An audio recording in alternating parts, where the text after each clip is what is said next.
saudara kita yang kita ketemu di tafsir Allah Ta'ala di sini. Alhamdulillah. Alhamdulillah.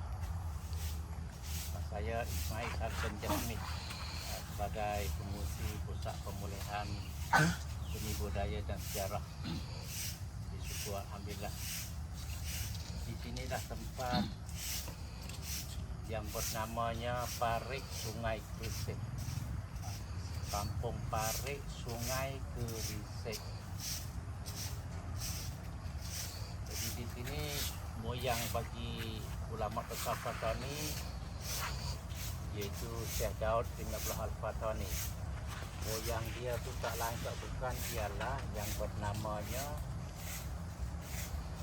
Syekh Wan Senik. Syekh Wan Senik ini putera kepada Sayyid Ali Nurul Alam. Artinya Syekh Wan Senik dengan Syekh Wan Husin, pembangun masjid tidak berpaku di Teluk Manak itu dua beradik.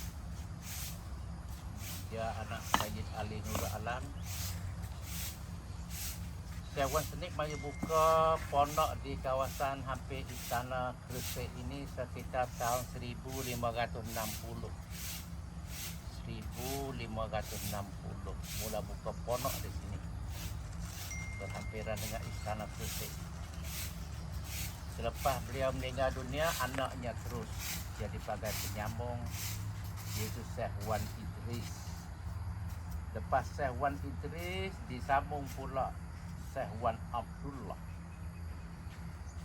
Lepas Syekh Wan Abdullah sampai gilirannya kepada Syekh Wan Daud bin Wan Abdullah ataupun Syekh Daud Al-Fatani. Tetapi Syekh Daud tak sempat untuk bertugas sebagai guru mengajar di pondok di sini, sebab waktu itu semasa Syekh Daud masih remaja lagi, dikirim orang tua dia pergi belajar di pondok dalam daerah Mayo, iaitu Pondok Kobok. Pondok Kobok daerah Mayo. Syekh Wan Daud pergi belajar di situ dan usia sekitar lepas masuk Jawi, 5 tahun belajar di situ. Fatani diuji oleh Allah SWT, diserang oleh Thailand ataupun Siam kali yang ke-6 tahun 1780. Jadi Fatani pecah, kalah pada Siam. Syekh Daud dan juga semua ulama-ulama, orang-orang petani banyaklah kena hijrah, kena berlari untuk menyelamatkan diri. Syekh Daud dan keluarga hijrah daripada Patani pergi ke Pulau Duyung, Terengganu. Daripada Pulau Duyung, Terengganu dikirim orang tua pergi sambung belajarnya di Aceh, Darussalam 2 tahun. Lepas tu lanjut terus pergi sambung ke Mekah. Di Mekah tak Syekh Daud belajar semua 30 tahun. Dan akhir sekali sambung di Madinah pula 5 tahun. Jadi Syekh Daud Al-Fatani belajarnya semuanya hampir 50 tahun pengajian dia. Jadi tak Syekh Daud tak sempat nak mengajar di Patani, dia nak hijrah dulu sebab Patani pecah. Jadi Alhamdulillah kami atas nama Pusta buat kaji selidik cari fakta tempat kelahiran Syekh Daud Al-Fatani yang sebenar. Pada umumnya orang Patani, orang Bandar, Kerisik, Tanyuluk, kawasan ini semua tahu di sini ni kampung Parik Syekh Daud. Tapi yang kita mau lagi maknanya dalil yang kuat, yang kemas. Jadi apabila kita kaji selidik 35 tahun dulu, ketemunya satunya telaga saja yang berada di sini. Kita kaji di mana musalla dia, di mana rumah dia dan sebagainya. Jawabannya semuanya di musnad waktu Patani pecah 1786, iaitu 237 tahun kemarin. Sampai sekarang hanya tinggal telaga. Telaga ni bukan tak Syekh Daud yang ganti, daripada moyang dia, iaitu Syekh Wan Senik. Artinya pondok ni, pondok Syekh Daud, pondok Kerisik ni usia 500 tahun lebih. Jadi ingin kita sebut seorang ulama besar Indonesia yang datang daripada Mandiling, Medan, iaitu Syekh Abdul Qadir Abdul Muttalib. Waktu itu dia muda tu dikirim orang tua belajar di Kedah. Di Kedah waktu itu popular masyhurnya guru keturunan Patani iaitu di Pondok Gajah Mati. Yang tu guru yang namanya Wan Ibrahim bin Wan Abdul Qadir bin Wan Mustafa. Jadi Wan Mustafa tu dia panggil tu bernada ayah satu. Wan Abdul Qadir ayah pada yang Mekah panggil tu bernada ayah dua. Yang kedua. Jadi Wan Ibrahim mengajar di situ sangat-sangat masyhur. Dia dijemput oleh seorang ulama Patani yang hijrah belum pada tu, iaitu Tuan Guru Ismail Cik Dol. Tuan Guru Ismail Cik Dol ni dia anak murid Tuan Minal. Waktu itu peperangan antara Siam dengan Patani ini beratusan tahun 1820. Tuan Minal kena hijrah daripada kampung Bendai Badai. Tuan Minal asal pondok dia di Bendai Badai, kawasan pondok Babollah Sagoh. Kena hijrah daripada situ tahun 1820 pergi kepada Pulau Pinang, Kuala Batam. Orang hadiah lah satu kawasan yang namanya Sungai Sungai Dua. Ada Sungai Dua. Nah, buka pondok situ. Ismail Cik Dol murid yang setia tu turut pergi duduk dengan Tuan Minal di sana. Jadi apabila wafatnya Tuan Minal, Ismail Cik Dol mari cari tempat yang baru pula di kawasan Al-Astar Kedah. Waktu itu sangat susah dalam kehidupan. Ismail Cik Dol terpaksa kena ambil upah jahit atap. Jahit atap depan stesen kereta api Al-Astar. Itu jahit atap. Setiap hari dia ambil upah jahit atap. Dan dalam satu hari waktu dia ada jahit atap di depan stesen kereta api, ada Tok Lebai 2-3 orang nak tunggu kereta api. Dia bahas masalah agama. Kata kiri, kata kiri. Orang nak jahit atap dengan apa ni nak selekok. So dia jawab lah. Sebenarnya tu lagu ni. Dia jawab. Jadi 3-4 orang tu masak apa dia jahit atap tapi ilmu ni macam gini. Tu cerita dia. Lalu tu orang ni semua tahu tadi dia seorang ni carilah tempat dia. Cari tempat dia orang itu untuk buka pondok. Dia pergi bulik dah kawasannya Pendang di kampung Gajah Mati. Buka sementara di situ. Jadi dia dengar khabar kata anak Syekh Qadir yang nama Ibrahim sedang duduk belayar mari turun di Pulau Pinang. Dia pergi tunggu sudah. Pegang sudah.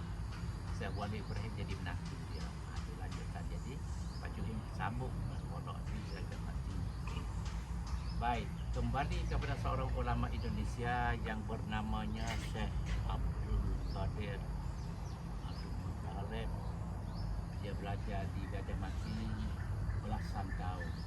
Dia ikrar, dia berjanji dengan orang tua kata apabila dia mengaji di Kedah sudah selesai, belum nak naik ke Mekah, nak dijinjak dulu bumi Patani. Nak pergi ke Patani apa sebab? Nak cari di mana kampung kelahiran Syekh Daud Al-Fatani. Nak cari tempat beranak Syekh Daud. Apabila jumpa, dia niat kata dia nak jinjak ke sana tempat kelahiran Syekh Daud Sulaiman Abdul Barak. Dia azam macam tu. Jadi apabila Syekh Qadir selesai pengajian di situ, dia mari duduk di Tani 5 bulan cari tak jumpa. Kampung kelahiran Syekh Daud tak tahu kat mana. Orang tahu kata Gresik tapi tak cerah. Di mana? Gresik dia luas kan. Parit pun luas. Tak cerah. Tuan Guru Haji Abdul Aziz Pondok Asistan Napedu yang di ketua Majlis Agama Islam Wilayah Patani yang kedua, yang gantinya Haji Sulung Tok Minal Kayah Long Tani. Jadi dia duduk di pondok Tuan Guru Aziz di situ. Tuan Guru tu lah bawa Syekh Qadir mai jumpa seorang ulama kawasan ni iaitu Tok Gelong Mani. Seorang ulama petani yang ada nama pondok Gelong Mani namanya Tok Wanik. Panggil Tok Wanik dia. Tok Wanik ni anak murid Tok Nali Kelantan. 1 bulan daripada sini berjalan kaki ngaji Tok Nali, balik mari buka pondok. Jadi dia diminta untuk mari cari tunjuklah tempatnya di mana kampung kelahiran Syekh Daud. Kawan ni sana bawa lah Syekh Wan Abdul Qadir daripada Indonesia yang datang daripada Kedah tu, mari tunjuk tempat. Mari tunjuk tempat di sini.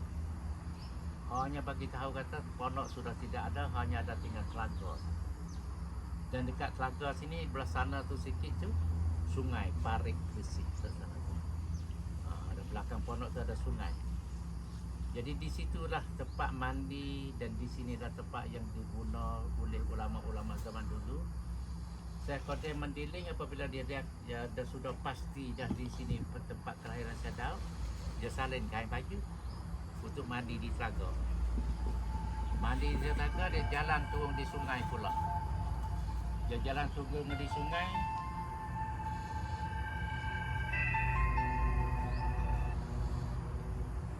Kalau sana ke bawah. Mandi di situ 7 kali tawaf sungai ke telaga. Dalam dia tengah berjalan, dia angkat tangan kiri, ya Allah mintalah perhamba. Nyata bahawanya Syekh Qadir ini adalah seorang ulama Indonesia yang menghasilkan kitab Jawi 38. Antara yang sangat-sangat terkenal iaitu Penawar Bagi Hati, yang sudah buat pengesahan di sini benar-benar. Saya wawancara dengan almarhum Tuan Guru Haji Nikmeh Gelongmani, murid dan menantu kepada Tok Gelongmani tadi dalam hal ini. Yang kita buat catatan dalam sejarah Syekh Daud. Jadi alhamdulillah apabila diketahui di sini mula orang Patani mula kenal telaga Syekh Daud. Kebetulan waktu itu Jamiah Ulama Patani baru muncul, baru tertubuh 20 tahun lebih dulu di Pondok Dalam. Amir yang pertama iaitu Baba Hussein yang di Amir pertama. Waktu itu pusat semua di Dalam. Kata-kata tempat ulama dalam kawasan tempat kita musyawarah semua di Dalam. Jadi hasil sekali untuk ringkaskan dalam sejarah ini, akhir saya di musyawarah adalah baba-baba dalam sekitar 10 tahun lebih tu carilah tempat untuk membangun pejabat Jamiah Ulama Patani di Darussalam. Dan orang yang bertubuh lumuh jadi panglima besar dalam hal ini tak lain tak bukan iaitu Bapa Abdul Karim Bonatama. Sampai sekarang dialah yang usaha berpeluh berkeringat untuk cari tanah, cari tempat jualan. Di tambung tanah saja ni banyak juta. Tambung tanah saja. Beli bayar ke tanah lagi, tambung tanah lagi apa semua. Jadi alhamdulillah sampai maksudnya kita ulama Patani nak mengadakan satu pejabat, satu dewan Jamiah Ulama Patani yang tidak terikat, yang sangat-sangat bebas untuk melaksanakan kita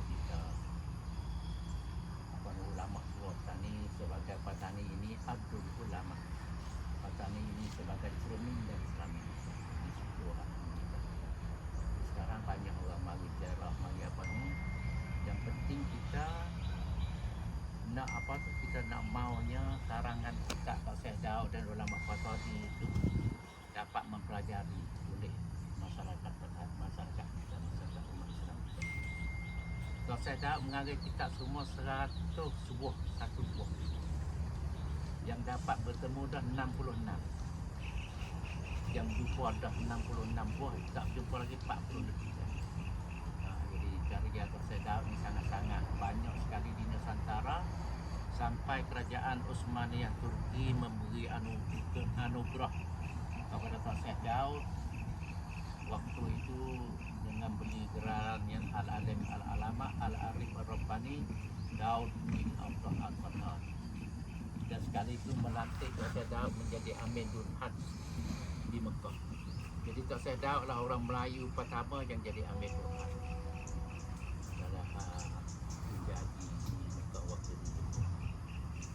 Dan Syekh Daud waktu di Mekah dia membimbang anak-anak Melayu tak pandai cakap Melayu. Sebab masyarakat sana masyarakat Arab.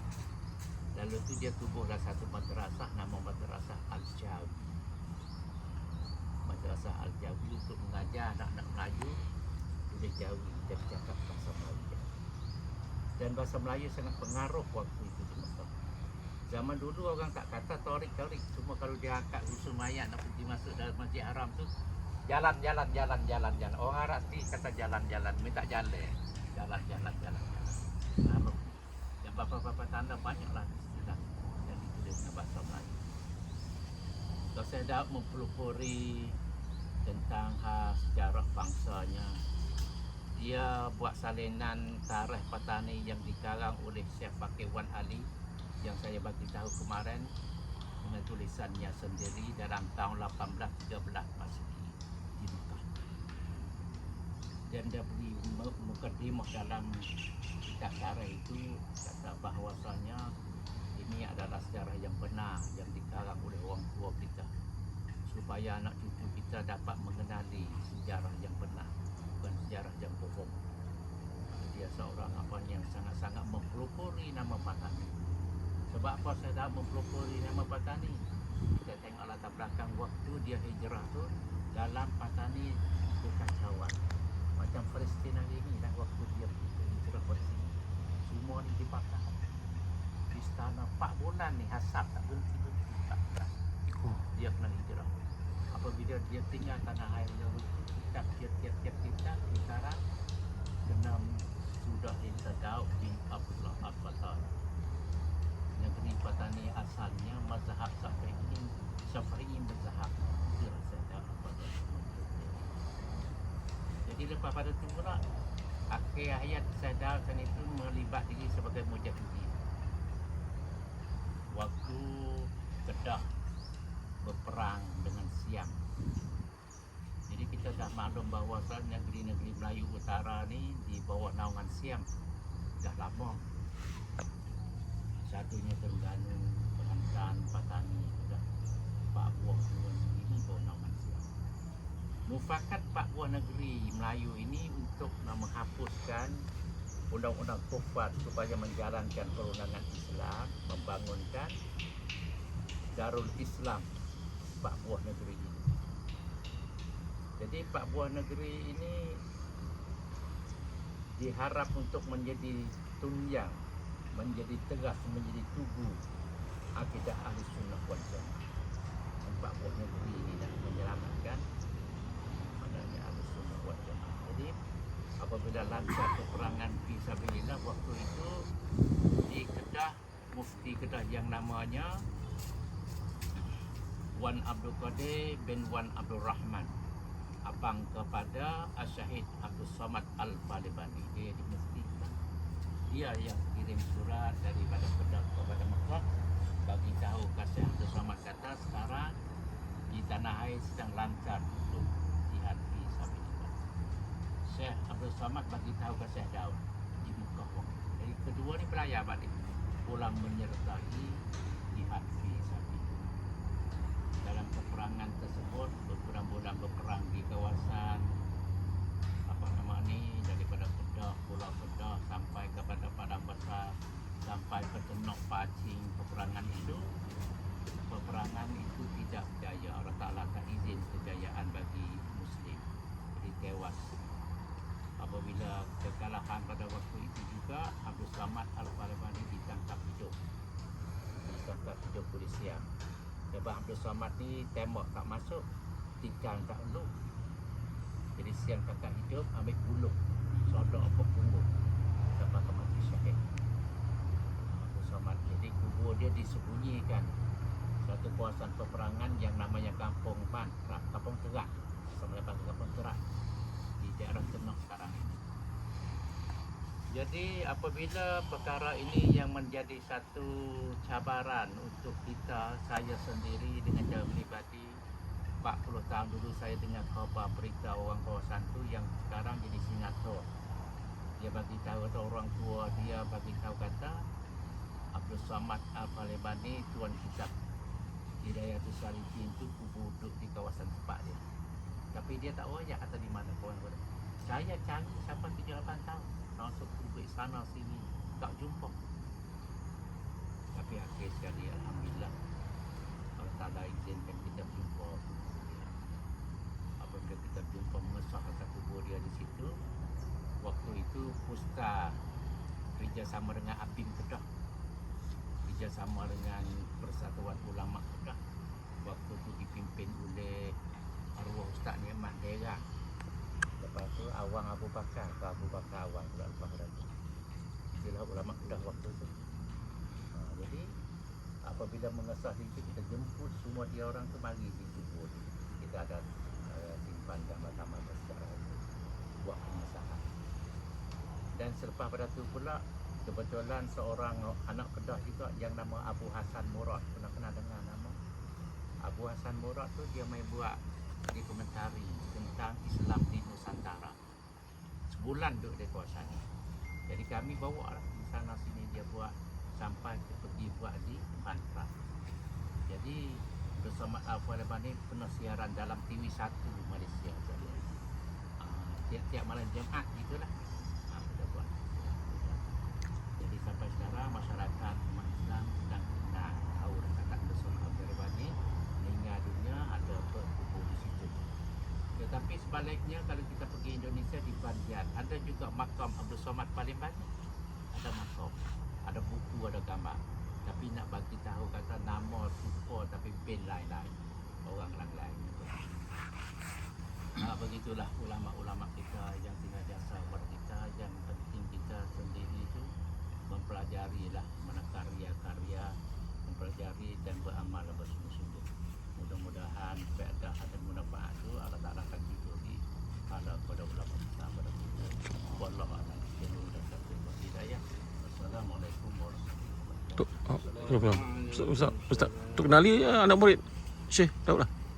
Tu kenali kita ni anak murid Syekh Wan Ahmad Al-Fatani. Syekh Wan Ahmad Al-Fatani ni 100 tahun setelah Syekh Daud wafat baru dia naik. Ulama pesawat. Oh lagi. Pokok Teluk Manis, Terengganu apa? Itu duduk Lain eh? Dia Toko Paloh. Toko Paloh tu dia zaman Syekh Daud. Syekh Daud? Saya. Oh, Syekh Daud. Itu antara ulama-ulama yang banyak jasa lah kepada Nusantara. Oh. Boleh kita pula cerita yang Syekh Al-Bani dia di Pancung. Yang kepala dia dibawa ke Raja Syam. dan memang itu tradisi peperangan mana-mana benarlah di Pancung kepala dibawa. Yang katanya masih lagi darah dia sampai. Yang itu walau alam kita, kalau kita pribadi kita tak percaya lah macam tu. Tak percaya dan kata nak jadi macam tu. Sampai kerajaan jemput Dr. Mahathir Mohamad kita tengok kalau jet lah apa faedah dapat pada kerajaan berdua.